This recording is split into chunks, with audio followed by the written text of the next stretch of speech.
We at the Asian American Advocacy Fund are at the forefront of fighting voter suppression. We have done this day in and day out since before the 2020 cycle, and we are continuing to do this as we look towards the midterms. I think that the challenge in Georgia has been it's hard to be a voter, and then it's hard to stay a voter.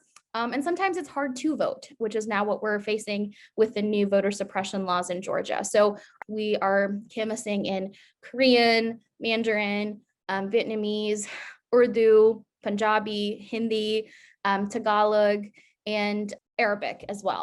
We have paid staff that goes out day in and day out, talking to business owners, community members, schools, educators about these issues. And we hope to be able to do that again during election season, whether it's at their doors or in these public places.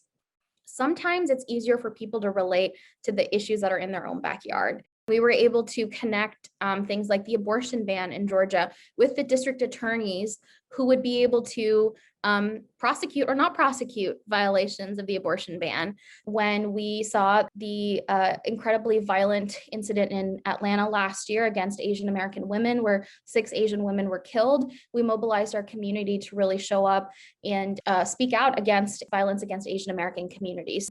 So connecting those local issues is what really motivated those people who just didn't want to show up because they said, what's the point? Congress and the White House aren't doing anything. So what's the point of showing up? Well, we gave them that point. We showed them how showing up in these local races would make their lives better. We, over the last 4 years, have really changed the face of the electorate here in Georgia. Now, we showed that to be true in the presidential election when we helped to elect Joe Biden. We were the margin of victory, you can argue, in some of these key races, and we helped to flip those 2 U.S. Senate seats in January of 2021. My message to the folks at Action SF is to keep doing what you're doing to support organizations like us and make sure you're investing in Georgia like you invested in us back in the runoff. So we definitely appreciate that support.